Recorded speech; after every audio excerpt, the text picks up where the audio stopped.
What is going on, everybody? We are gonna be painting some wood, dry brushing it for the Warcry terrain set. We're gonna be using the Ghost dry brushes, which are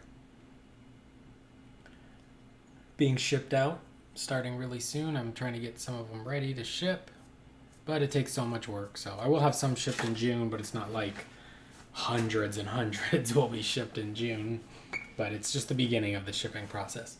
So how we're going to set this up is we're going to go ahead and use our dry brushes, a piece of cardboard to wipe our excess paint off of, and that's about it. Should be simple. I've been kind of frozen on my progress of my terrain set here. I dry brushed all the stone work and kind of base coated and washed all the wood. So hopefully we can get this wood a little more finished and move on to the metals. So that'll be nice to be done. This cracked leather was the paint I used during the base coating of the wood, and then I washed it with this Vallejo Game Wash dipping formula. These are really nice. I have it in brown and black, and one really nice thing is you just get a huge tub of basically a brown or black wash, and I use it from everything for making my own washes. You can mix your own and use that as a base because it's got pigment and medium, and you can kind of alter the color with your inks. And I like using it just on bigger projects like terrain or big monsters. Hopefully, if anybody's watching, you can let me know in the chat that you can hear me okay. I'm gonna type that in just in case. Please let me know the volume works. So hopefully anybody in the chat joins in. Show you I built up my Deepkin and got them kind of zenithal primed for Warcry. So they're looking cool. These are cool archer type characters. And I'll just give you a little sneak peek here. Nobody ever should use those crappy curved flying stands GW's trying to use in their products nowadays. So here is how I went around that with the eels. This is the very just base of it. I'll end up covering all this with like a Vallejo texture paint to blend it all in so it doesn't just look like cork stacked up. But what we got here is just a magnet glued on top.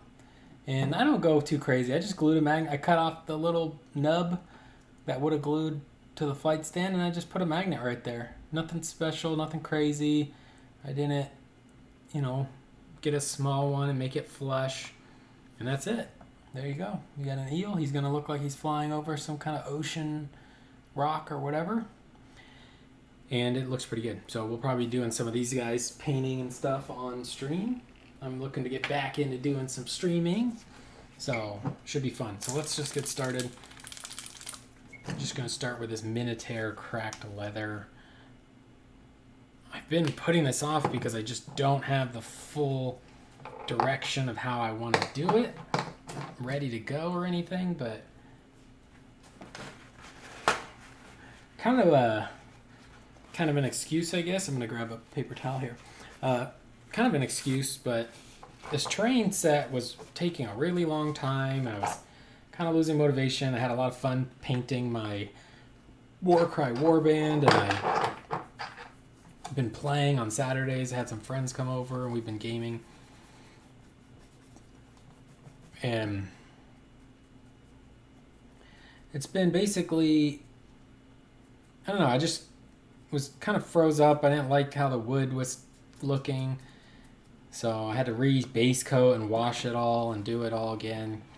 And I just finally did that. But what ended up happening was I decided, you know what, I'm going to download my video game and play that for a night, you know, and then of course that turns into a couple weeks of just complete wasting time. And then that's where you have it. I was playing Dota 2 quite a bit, not getting much hobbying done. I did, you know, obviously you could see I built up quite a bit of Deepkin stuff, and, you know, I've been doing some gaming. But like on my unmade warband, which I was painting, who look really cool, I think, they, you know, I still haven't finished painting their bases. Things that in the beginning of lockdown I was crushing, right? I was really putting out a lot of progress. I'm just doing kind of a half effort dry brush. I'm not getting the brush too dry, but just trying to bring back some kind of interest in the wood, and then I'll do a more select one.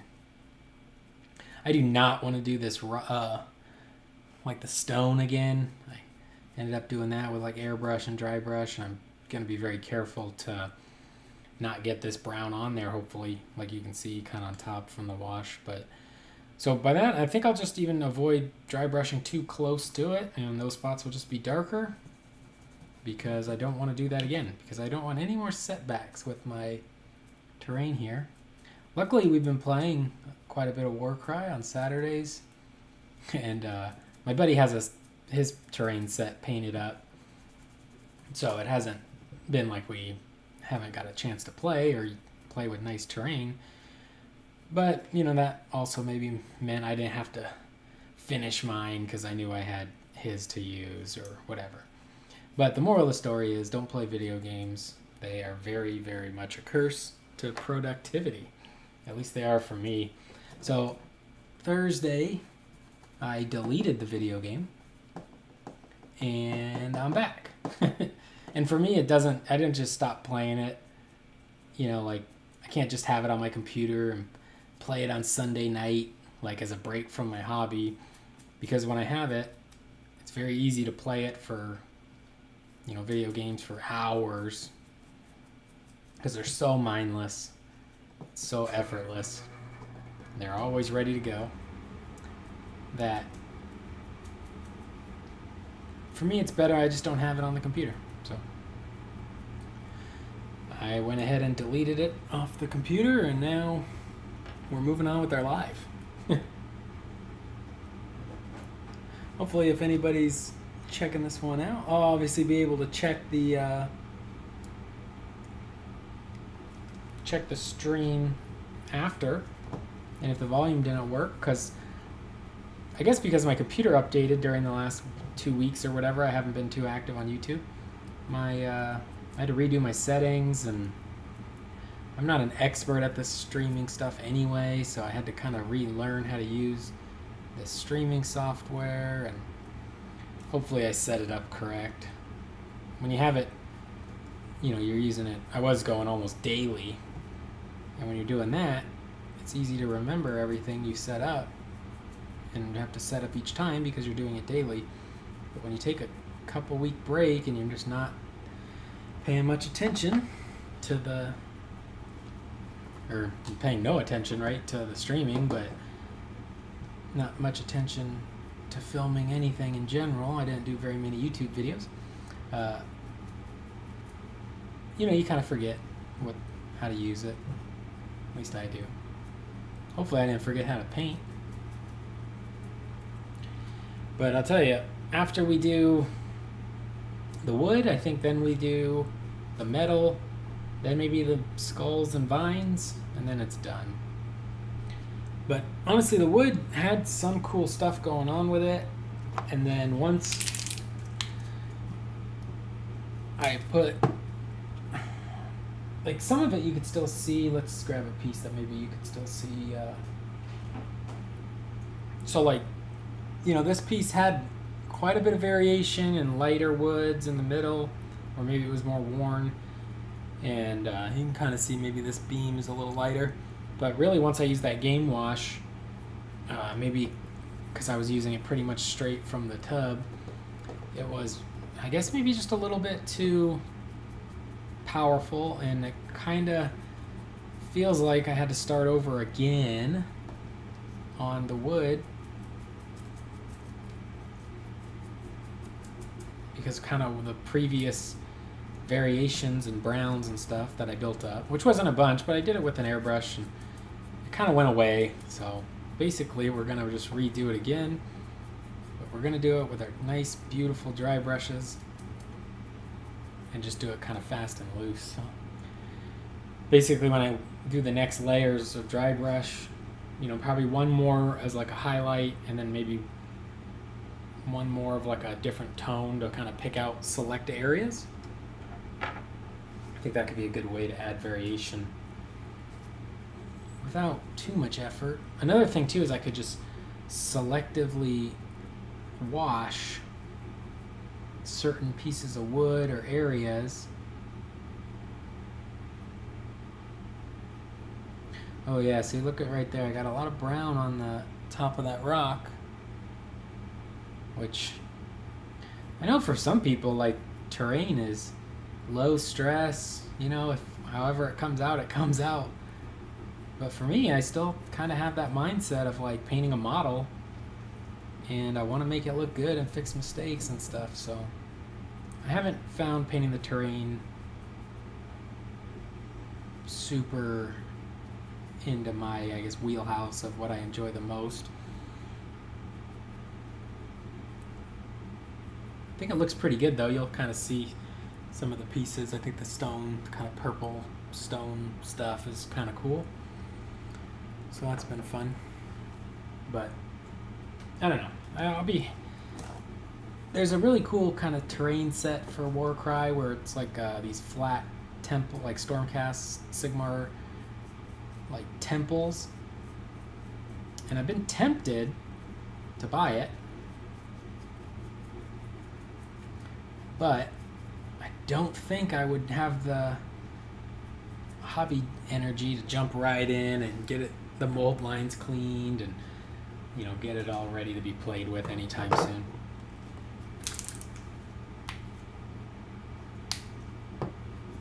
Oh, I'll show you too. I was working on my squigs. So I got them kind of airbrush based and washed. So just kind of a pink to green kind of gradation sort of look. So once we pick out details on them, they should look pretty cool. I got 10 of those ready to that stage there. And I got to start collecting Gloomspite Gits just because those trolls and those squigs can be used in Warcry as roaming monsters. So because of that, I decided, you know what, I'll pick them up. I'm going to do a Gloomspite Warband as well. And since I can use those squigs as roaming monsters, I'm going to go ahead and try to paint them up pretty cool. And then a lot of ways I approach painting nowadays, or just my mindset on it, especially with the cost of the hobby. You know, I'm going to try to paint the squigs pretty good, you know, at least to a somewhat decent standard. And then hopefully if, you know, we decide we don't like using the squigs or I don't need them anymore, or we know we don't play with them in Warcry like I thought we would, I'll sell them. And because I took the time to paint them nice, hopefully, I'll sell them on eBay for a profit. So that's a good way to look at it, I think. Including, you know, this terrain. I'm sure I could, once it's all done, sell this terrain for a decent amount of money, probably. But I've been having quite a bit of fun. If you've played Warcry, there's some balance issues maybe, but it's one of those, I mean, it's a high fun game, right? Unless you and your buddy were playing the same two warbands over and over again, and one player is just beating the crap out of the other player every game, I could see that getting old very fast. But that would be true for all games and game systems. You know, if you played Street Fighter on Sega Genesis and your friend beat you every single time, you're not going to want to play Street Fighter with them anymore. But so with Warcry, there are some balance issues. Some of the warbands definitely are stronger than others. They definitely seem like they don't play test or understand the rules of their own game sometimes when they give certain models like these abilities that are essentially meaningless and worthless in the game. But besides that, it's actually really fun. If you remember when I talked about Necromunda before, Necromunda multiplayer games I found very, very fun. And we did a couple Warcry multiplayer games now, which have been just a bunch of fun. 4 players one time, 3 players one time. And it's just been really good. So one-on-one's been fun. Obviously, we'll add some house rules to try to clean up any problems we have. But it's actually a game I've been excited to play every week and thinking about and looking at the books and, just trying to, I don't know, keep it fun, I guess. Doing some good gaming in the pandemic shutdown, basically, now that things have kind of lightened up. Game store's not open, so we've actually just been playing here at the apartment. But it's good to have the camera back on, and just, even though it appears not a single person has decided to join tonight, so we might not go too long on camera. But it's been nice just to have it back on. I've been meaning to dry brush this wood for, 4 days now. And because I turned on the stream is because it's getting done, right? If I didn't turn on that stream, I wouldn't be watching YouTube right now. That's what's happening. So we just got a couple, basically like 2 more pieces here. Oh, never mind. I got another one. So this isn't a full dry brush as much as it's adding some of this base coat of the wood color kind of back into it in areas to hopefully keep adding variation. It's not super visible, but hopefully it's enough to start the transition into what could be considered interesting.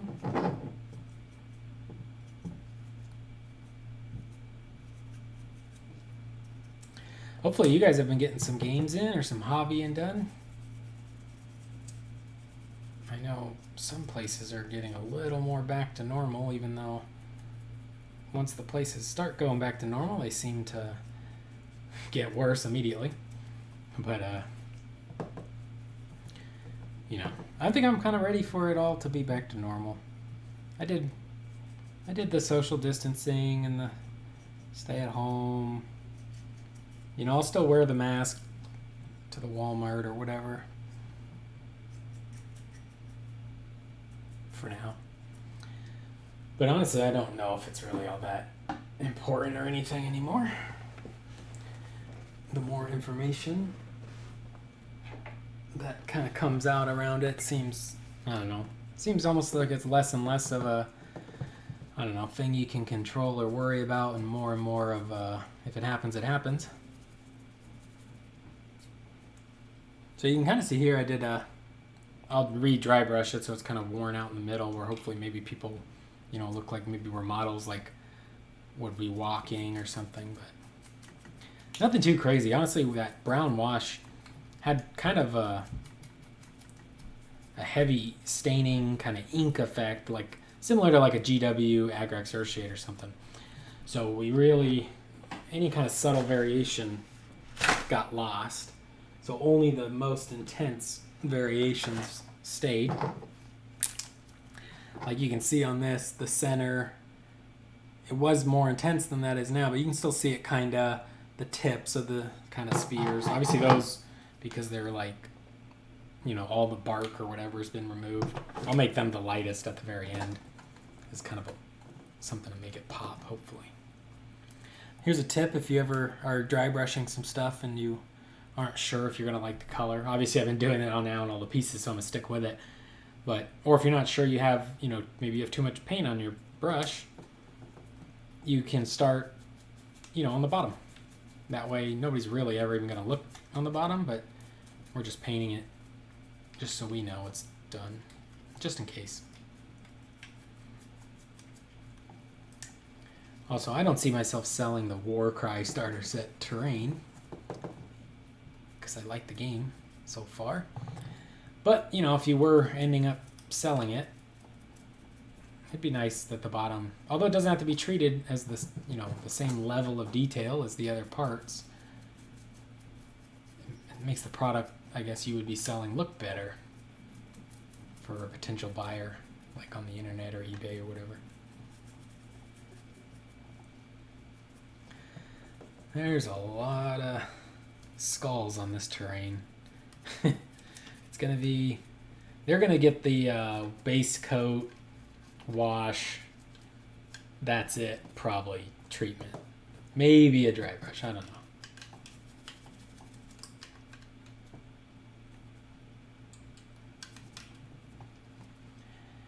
Maybe a dry brush. We'll see. Basically, though, once everything's... The skulls can, once I do the metal and the wood, the skulls could honestly be something that really is just,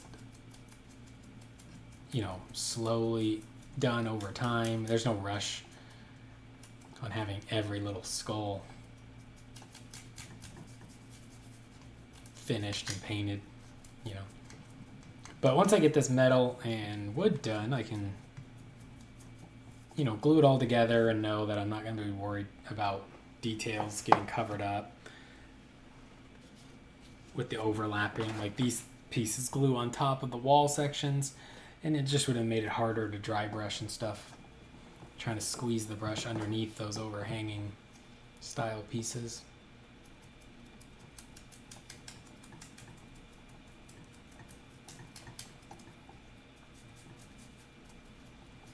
But yeah, I actually got to play Warcry about 10 times now. And it's been fun. It's been pretty good. I think the original Chaos Warbands, at least in my experience, are quite a bit weaker than some of the kind of card pack Warbands, which I suspected in the beginning, and after playing it does seem to be true. But not unenjoyably weaker necessarily, unless... depending on the matchup, I guess, but so then I played my Idanet Deepkin one time, and they were fun. So I'll have my Unmade Warband and my Deepkin Warband, kind of switching back and forth, and then hopefully I'll get those Gloomspite Gits built up, and then I'll switch them into the cycle too. So I got both the Gloomspite, both the Idanet Deepkin and the Unmade Warband active in the campaign we're playing. So, and some of the other players I think are also gonna, be running multiple Warbands in the campaign, which is a good thing, because if somebody just runs one Warband over and over and over again, and everybody else is switching off a bit, that one Warband has the potential to snowball, because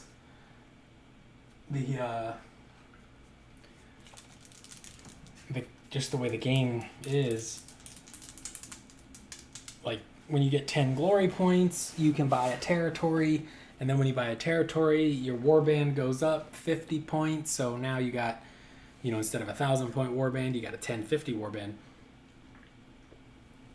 Not a huge deal. Maybe you can rearrange your fighters and get, a slightly better one. Drop 2 weak ones now and get a better one. But the big deal is you get allies, for one ally for every territory, and the allies are really, really strong. Some of, maybe not, I don't know. The allies, the Chaos Warband, when they get an ally or two, is going to feel like some of the other warbands, just the way they start out, with 30 more 25 20 plus wound model type characters, and so hopefully that balances out pretty good.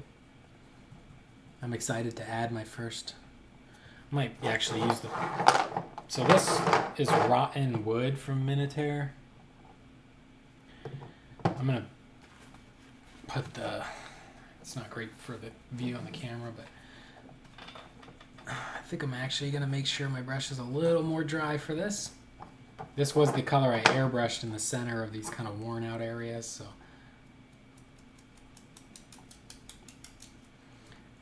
it has the potential, and it's not showing up all that. I thought it'd show up a little more. Oh, there we go. So it has the potential to get, you know, a little too noticeable too quick.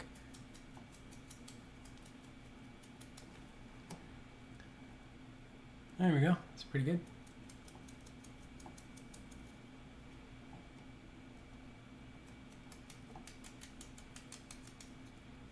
Actually, on the side there, it probably shouldn't be worn out, but whatever. So there we go. Kind of bring back in a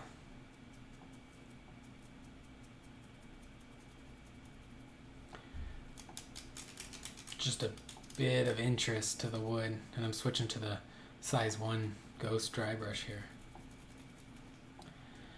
There we go. Bring back some interest into the wood with this color, and then we'll probably, you know, maybe pick almost a bone color or something that we use.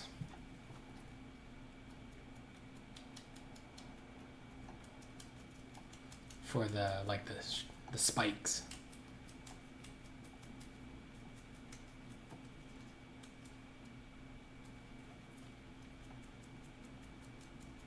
But yeah, so anyway, Warcry has been pretty fun. Already some really pretty funny kind of in-house memes, basically. Like when I play my unmade, I actually just got my first territory, so I got to add an ally to my warband. But every time I play them, you know, my leader gets killed because the unmade leader does a lot of damage. So my friends really enjoy killing her. And so that's been kind of a funny thing that, you know, she might run up and do something cool and then immediately everything pounces on her and she doesn't do anything anymore because she's dead. Do a little bit of stippling on these areas. Once again, I don't want to get any of this on that stone because I just don't want to do that again. So, however we can add a little bit of variation on the wood surface is good by me. And these will actually be matte coated too once they're all done. Let's knock this one out. So yeah, on these like tipped areas, you know, we'll make sure they're pretty bright.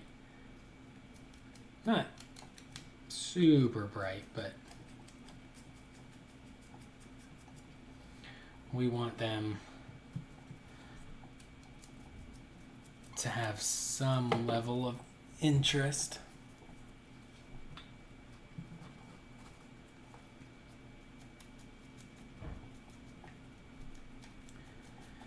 Yeah, I guess probably because I haven't streamed in a while, my usual viewers from the stream don't know that I'm going to be, you know, on camera, so no viewers tonight.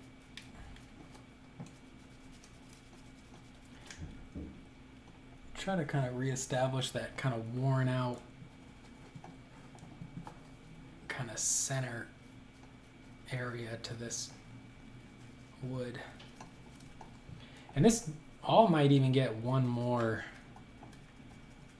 wash, like maybe use Agrax Earthshade or something to selectively make some areas darker. Like if you took Agrax Earthshade and really darkened up where this metal meets the wood, or where this wood crosses over that wood, or, you know, really darkened up underneath where the beams cross over each other, that'll add a lot of kind of like cast shadow, which I think will look really nice. So I'll probably end up doing that.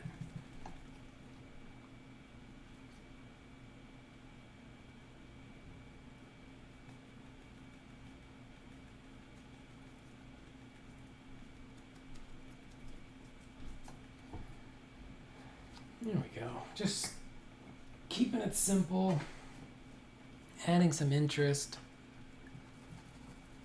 it's not. I think that's part of the reason too, besides, obviously if you start playing a video game or something, it's easy to kind of get sucked in, or easy for it to occupy a lot of kind of space in your mind. But also I just wasn't super happy with the way the wood was coming out. And honestly, I don't think I'm super happy with it now, after I base coated it all and put that brown wash on it. So I'm trying to just, whatever, it is what it is, move forward. Just keep, adding some paint and dry brushing, and hopefully it all kind of comes together in the end. So that's what we're doing. Trying to keep things moving. Low stress, big results. Which is a good way to paint.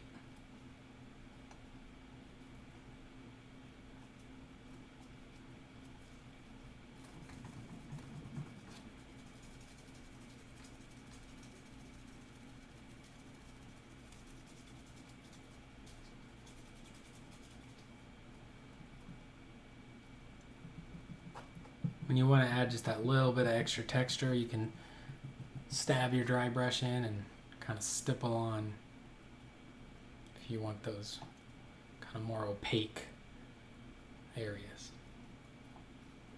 So I'll put a little bit on the inside of this, but that'll be glued on actually. This piece actually glues into here, so the underneath or whatever is not very important.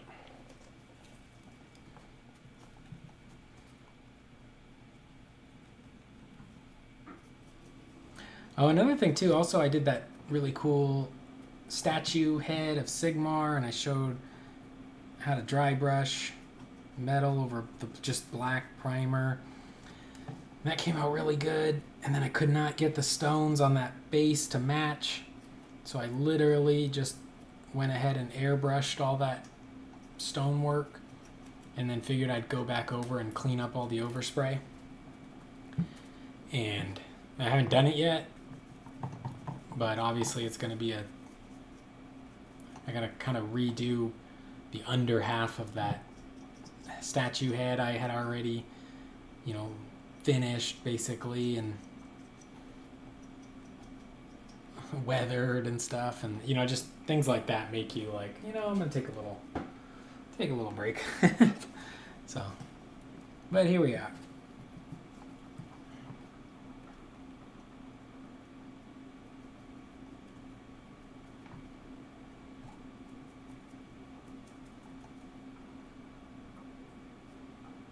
What you actually don't want to do, what I did on this one here, is I'm going to leave it more or less, but you don't want it to look like your brush went from this wood to this wood to this wood to this wood, like a straight line across. Because it wouldn't make sense that, like, these pieces of wood could have been even from completely different trees and exposed differently to elements. So there's no reason it would be like a line like that, but that was just a bad brush stroke on my part. But we'll be able to kind of adjust it a little bit with other future brush strokes over top. So, but just a tip, once again, we're using rotten wood from Militaire. Wow, that just splattered all over. You see that? I guess there's quite a bit of paint in the lid here, and then when I squeezed it close, it spurted out the sides. But luckily I don't have any other models I'm working on in the area, or else that could have really been a sad day. So like on this, you don't want to like put the line across different planks as much as maybe keeping it on a few. Like you could be like, okay, this plank here is a lighter one, and this one's got some of the lighter color, or maybe this little one in the middle you know, just adding to the interest without overthinking it. Obviously, you can do it faster. I was just doing it a little slower to demonstrate. This ladder here will want to make it look like the rungs or whatever they're called are definitely lighter because they would be getting stepped on.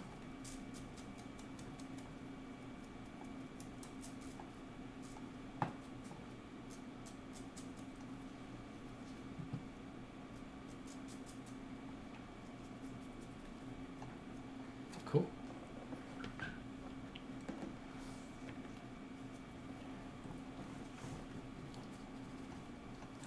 Yeah, so we'll just kind of, well, a little too much paint on the brush there, but luckily, as I said before, this is the bottom of the piece I'm working on. So make your mistakes on the bottom, and then you know to be, you know, maybe you were, in that example, maybe I was going a little too fast. Didn't wipe off quite enough paint.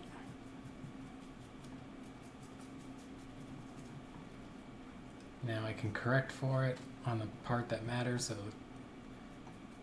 quite a bit more, which is the top.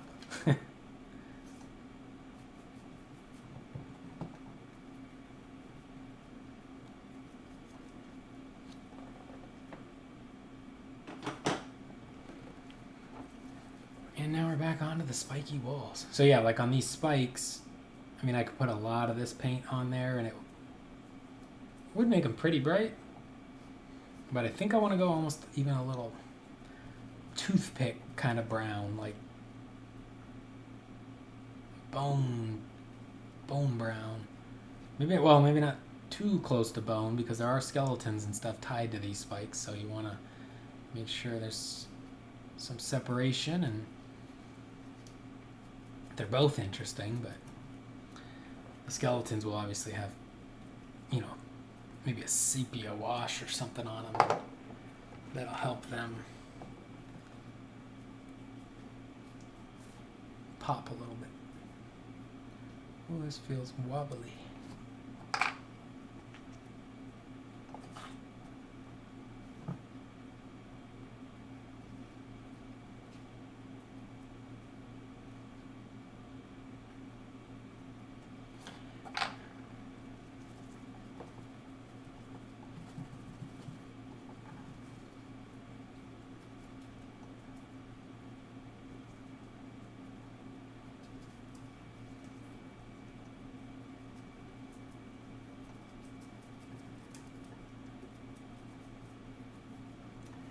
But yeah, that's about it. We're just about done dry brushing most of these kind of spiky wall sections, and then maybe we'll mix like a little bit of bone color. That's probably what a good way to do it would be, to mix maybe some of the bone kind of color in with this rotten wood color, just so it's kind of in the same, looks like it's maybe a part of the same plant, you know, the same type of wood or tree. And that should be bright enough to make the tips look pretty interesting.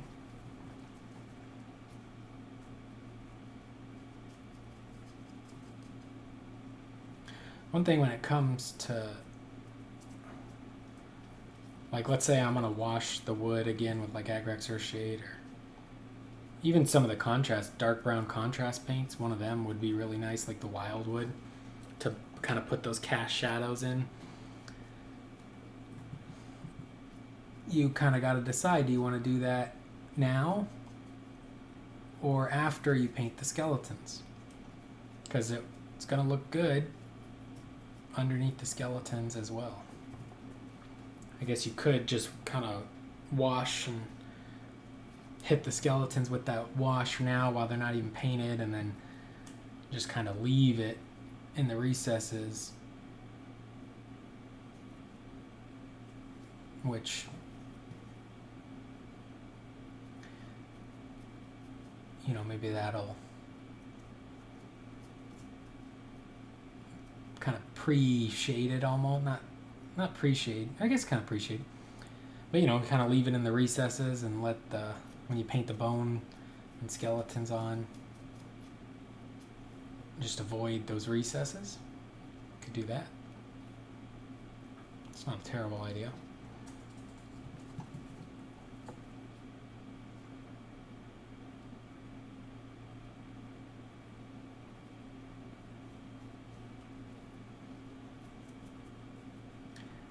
I think adding that darker brown wash, honestly like an oil wash would be nice on the wood too, because you could really fill in all these little cracks and stuff really nice. But I don't think I want to wait.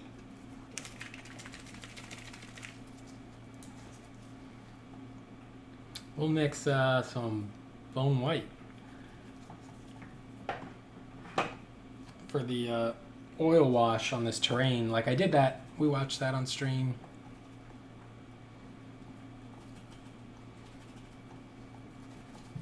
And I just don't think I want to wait and go through that again with the dry time and gloss varnishing it first.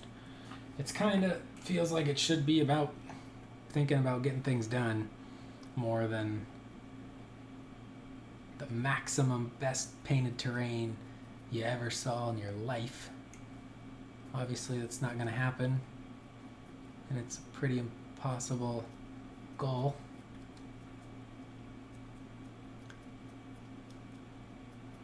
But what I wasn't going to do is just half-ass quickly paint everything because, you know, oh, it doesn't matter, it's just terrain. I think, you know, it's cool to have some nice terrain. Plus, I mean, let's say I'm still really into Warcry in 6 months, and it's nice when you're playing down at, you know, the game stores, say they're back open up, and if you're playing at the game store and you have a nice set of terrain and your army's painted nice, and, you know, it attracts new players that might want to join, so it's good for the community. So there you go, that's just kind of a nice kind of wood highlight color for the spikes.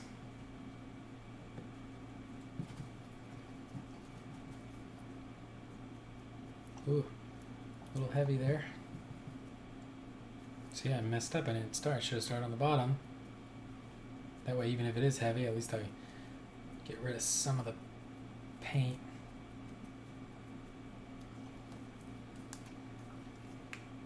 And then we can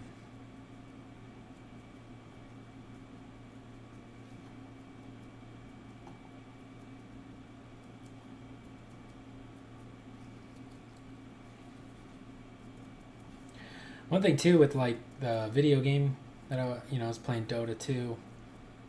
After you play that for 4 hours, you're not like, oh, let me turn it off and now start doing some fine brushwork.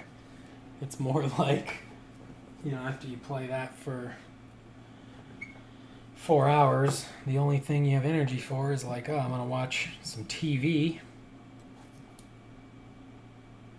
Of course, is another absolutely non-productive thing to be doing.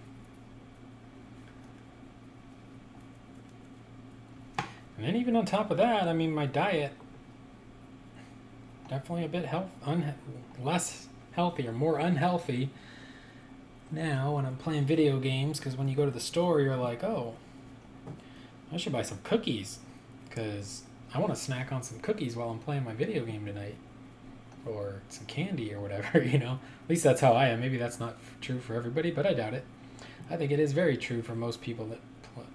I don't feel like a lot of people playing video games are then out there crushing life. At least that's probably a broad statement, but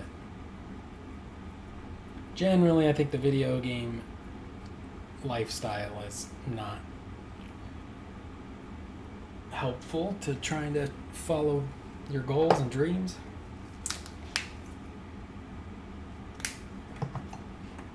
I'm going to put a little bit more of the rotten wood out here because don't want it to get super bright all of a sudden when the rotten wood's kind of dried and that bone white's for these last few pieces.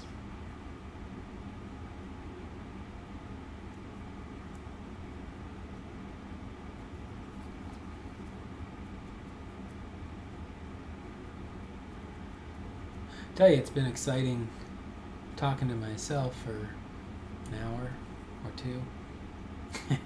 No, but it's been exciting getting ready to ship the Kickstarter, and you know, all the work I've put in, and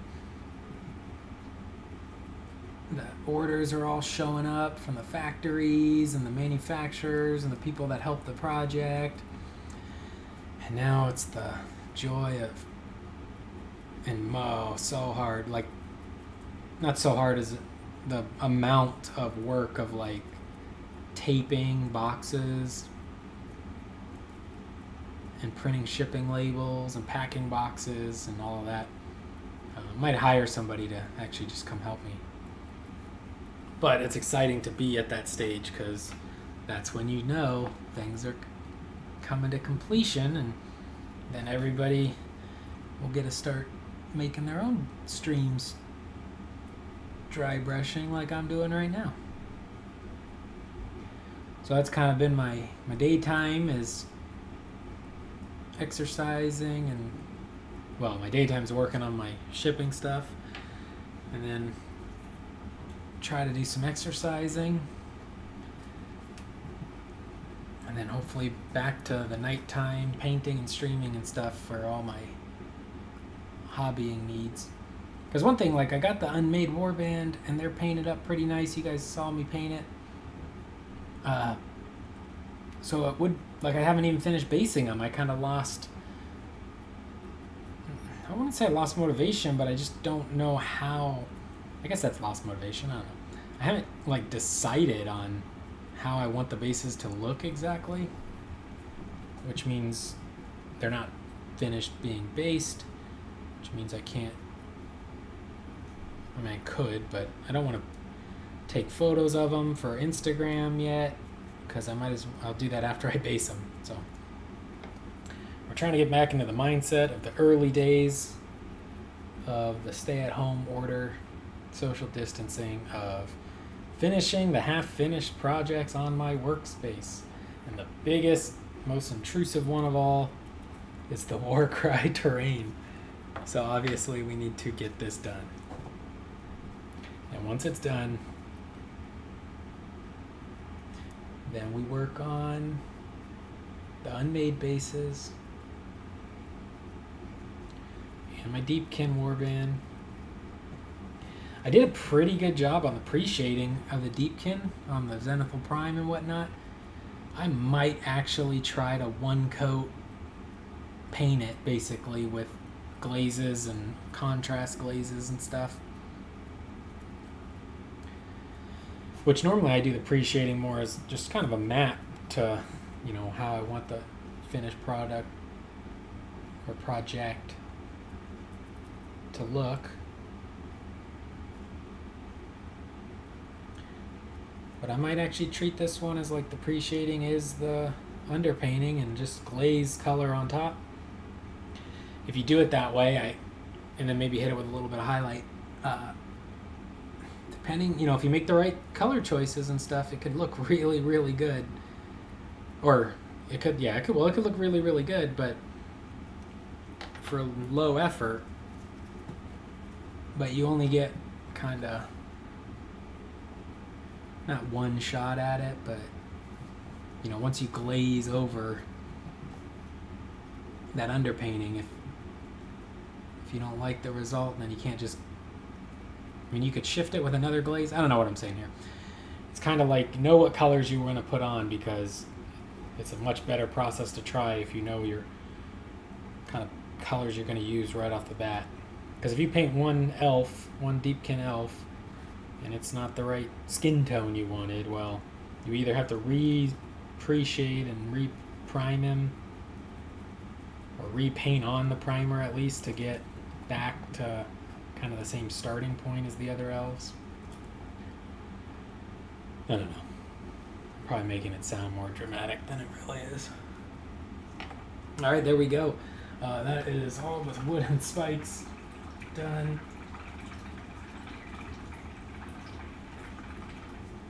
Try to rinse off my brushes here. I'm gonna just fold that over and let that be, basically treat that like a brand new clean paper towel.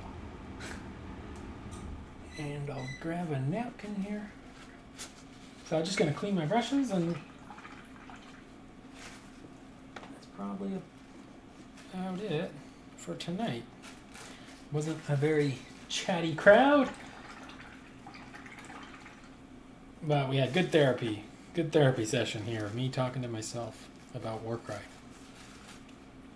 Obviously, I'm going to be doing some 9th edition 40k content. It's also just good for, you know, people finding the channel, because a lot of people are curious and searching for it. But I'm just rinsing the brush off in water and really rubbing it into this napkin or paper towel. I'm just trying to get the majority of it off. This one's a little not washed as well as probably I should have, but the good thing with these dry brushes, as long as you don't have paint clumped into them, you can kind of get them back to a kind of nice kind of dry brush texture feel that you want from a dry brush. So it's super, super convenient. All right, so I think that's looking pretty good. Let's check one last look here. And then if you just picture the, maybe not on this piece exactly, but let me show you this one. So on this piece here, if I take a dark brown wash or ink and darken under here and darken under here, darken under here, darken maybe along the lines where the wood is touching the wood, or where could even maybe wash where these vines are. That's not a bad idea. And that'll add even more depth. So instead of keep working on the highlights, I'd be working on the shadows again. So it's kind of a back and forth process, but it ends up looking pretty good. So I think that's how we're going to do it. Hopefully you enjoyed this one. If you check it out later on YouTube, let me know in the comments if you liked it. Please hit the like button and subscribe. And I'll talk to you in the next one.